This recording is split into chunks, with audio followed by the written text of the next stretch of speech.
जब ये बुक मैंने पढ़ी थी तो मैंने सोचा था कि मैंने कोलिन हूवर की और कोई किताब नहीं पढ़नी, मतलब it was just a waste of time, but I might, I mean it starts with us release हो रही है अगस्त में, एंड आई हैव हर्ड कि वो एटलस और लिली के बारे में है. आई mean I say I wouldn't, but why would I not want to know about Lily and Atlas, मतलब why would I not want to know about their life. And I'm saying I won't read it, but I might.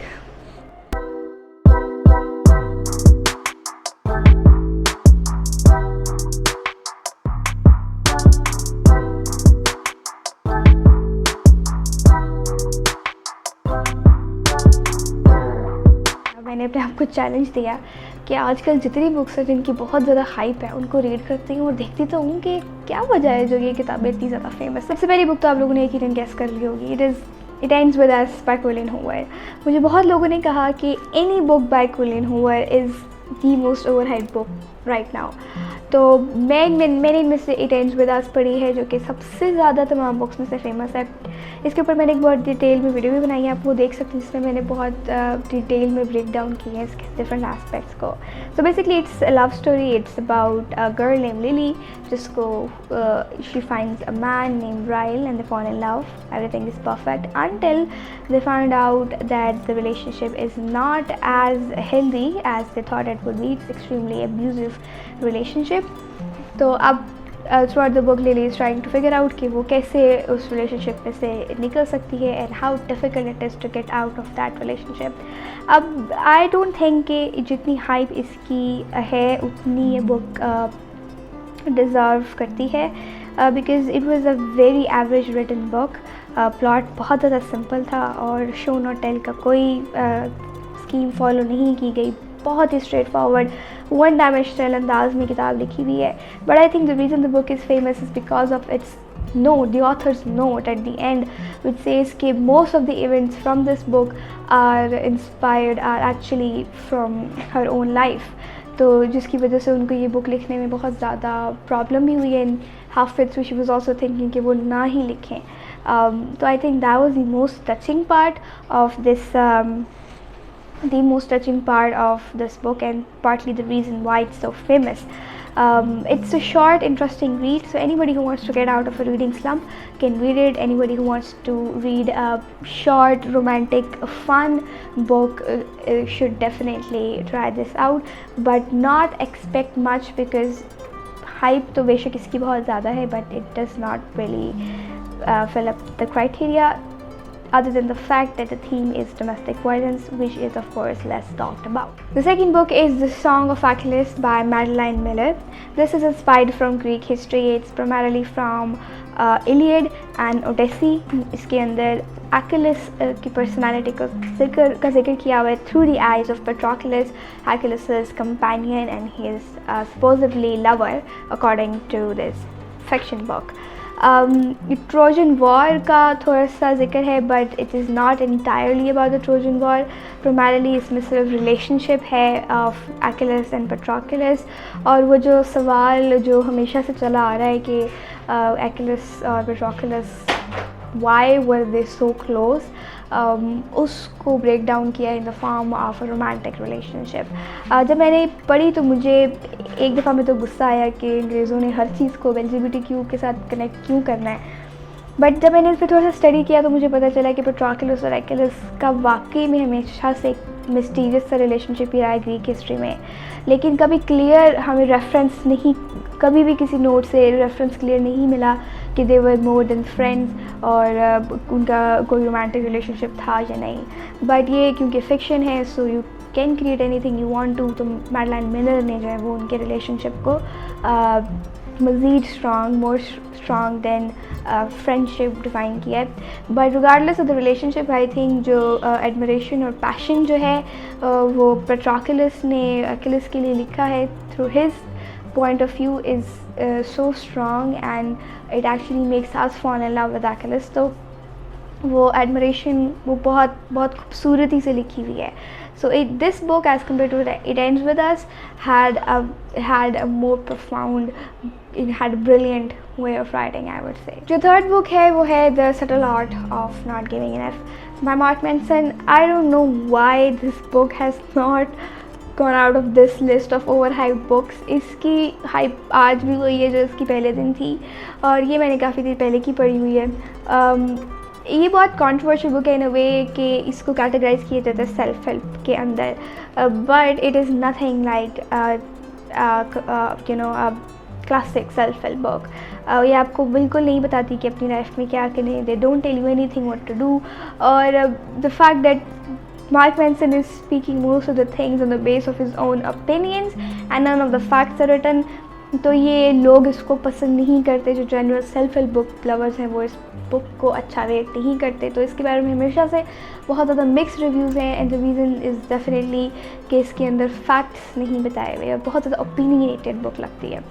So some people like it, some people don't like it. ना पसंद होने की reason तो मैंने आपको बता दी है. पसंद होने की रीज़न आई थिंक ये है, the book is written in such a casual manner, और इतने फ़न एनेक्डोट्स इसके अंदर डिस्क्राइब हुए जो कि कुछ ऑथर की अपनी लाइफ से डिवाइज हैं, कुछ उसने कहीं और से इंस्पिरेशन ली है, जिसकी वजह से रीडर जो है वो ज़्यादा रिलेट कर पाता है. क्योंकि सेल्फ हेल्प बुक्स जो होती हैं वो मेरे पर्सनल ओपिनियन में थोड़ा मुश्किल होती है रीड करना, और वो इतनी इंटरेस्टिंग नहीं होती, आपकी अटेंशन इतने इजीली ग्रास्प नहीं कर पाती as compare to the fiction books.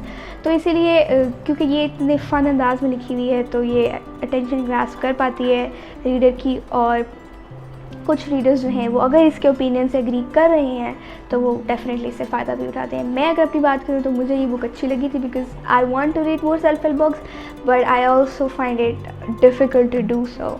So I like this book, but I do know कि इसके जो मिक्स्ड रिव्यूज़ हैं उनके रीजंस भी जस्टिफाइड है. The fourth book is the किस थीफ. अब मेरा एक प्रॉब्लम है कि अगर मुझे किसी ने कोई चीज़ सजेस्ट कर दी है तो I would never ever read it's review. मुझे अगर किसी शख्स ने कोई मूवी सजेस्ट किया, मुझे उस बंदे का पता है, मुझे पता है कि उसकी चॉइस भी अच्छी हैं, तो मैं कभी उसका ट्रेलर भी नहीं देखती. I like to keep myself surprised, and surprised I was. मैंने इनमें से किसी का भी रिव्यू नहीं देखा था और I wanted to be surprised because obviously I was giving myself a challenge of reading over hype books for the first time. और मैंने रिव्यू नहीं पढ़ा था and I did not know what genre it belongs to, and I was surprised when I found out पहले ही chapter में that this is actually an adult book. Not that I have a particular problem with it, but the time in which I was reading वो feasible बिल्कुल नहीं था. तो मैं थोड़ी सी सरप्राइज हुई थी. But as far as the writing of this book is concern, it's actually it's बहुत अच्छी, even though it's written in the times of 21st century में बताई हुई है, बट वो 19th सेंचुरी वाला अंदाज़ है बात करने का. तो वो बड़ी रॉयल सी आपको फीलिंग आती है पढ़ते हुए. वो रीजेंसी वाले स्टेटस डिफ़ाइन किए हुए हैं और जो एटिक्वेट्स हैं और सोफिस्टिकेशन से जिस तरह से बात हुई है, तो कैरेक्टर्स की वो बहुत ज़्यादा आपको अट्रैक्ट करता है. As far as the story line is concern, बहुत ही ज़्यादा क्लीशे स्टोरी लाइन है. There is extremely handsome hung arrogant man who is on power, who is extremely rich as well, and then there is as my sister said, a doormat woman, or he likes to drag her around everywhere, और जो वो चाहता वो ये है कि लड़की जो वो करे जो वो चाह रहा है. But turns out that the girl is a rebel and she will change him instead.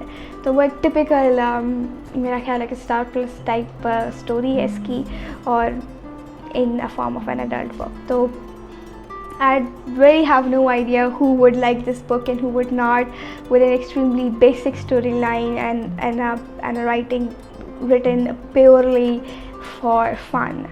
So there is that. और इस बुक को पढ़ने के बाद से मैंने ये सोचा है कि मेरा ख्याल है कि मैं ट्रेलर्स और बुक के रिव्यूज़ देखना शुरू कर ही दूँ.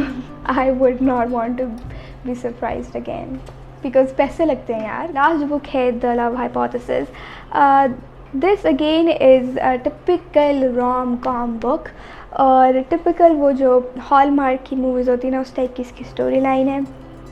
But I am surprised to say, मतलब I am surprising myself when I say this, कि इसको पढ़ते वक्त मुझे ज़्यादा मज़ा आया था as compare to reading it ends with us. I mean it ends with us तो ट्रैजिक है बिकॉज डोमेस्टिक वायलेंस की बात हुई है। ये बहुत फ्रेश और बहुत फ़न और हल्की फुल्की सी किताब जिसको आप कहते हो, जिसको आप प्योरली फॉर एन्जॉयमेंट आप रीड करें।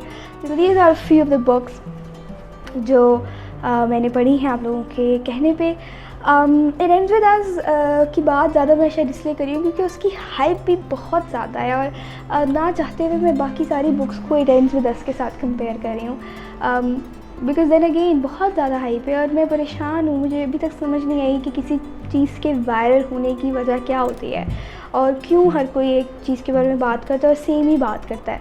अब मतलब अगर एक शख्स को एक बुक अच्छी लग रही है तो दूसरे शख्स को भी बुक उसी अंदाज में अच्छी लगेगी। How is that possible?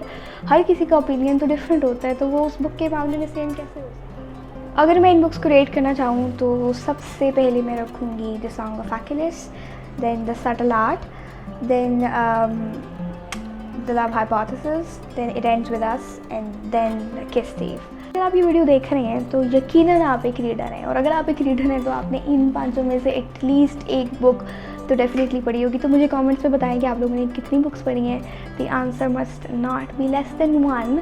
और आपको कैसी लगी और क्या आपको लगता है कि इनकी जो हाइप है वो ये हाइप डिज़र्व करते हैं या नहीं है?